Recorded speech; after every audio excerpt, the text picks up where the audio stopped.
Vous savez qui est l'imitateur? Non. Quel est le prénom de votre mère? Gina. Non, c'est Margaret. Vous êtes né où? En Géorgie. Non, dans le Nebraska. Où avez-vous fait vos études? Je l'ai pas fait.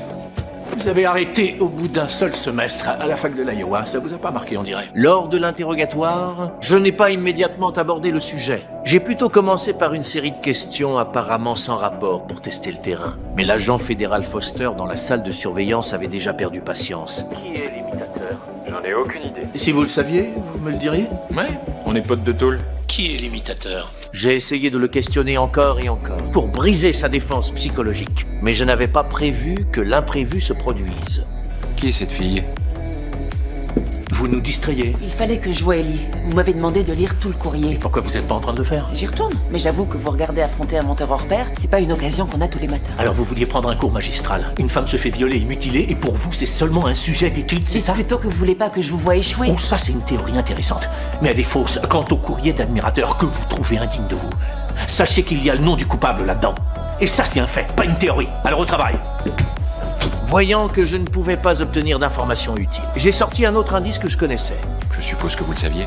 Vous devez penser que j'ai des tas d'horreurs à raconter là-dessus, mais c'était plutôt bien en réalité. J'avais un chien. D'ailleurs, à la prison, certains détenus dressent des chiens d'aveugles. D'où ça vient cette honnêteté soudaine?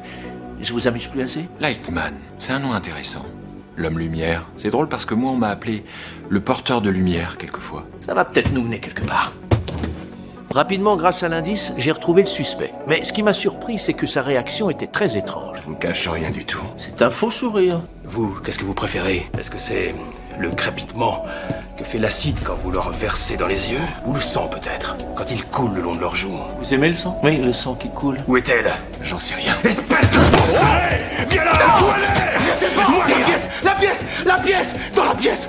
Nous avons immédiatement pénétré dans la chambre secrète de Miro. Les murs étaient couverts de coupures de presse concernant Jenkins et des photos des victimes. Foster était convaincu que Miro était l'imitateur. Mais j'ai instantanément compris que nous avions été manipulés par Jenkins. Oui, il est hémophobe. Il a peur du sang. Il s'est senti mal quand vous avez parlé de sang. On perd notre temps.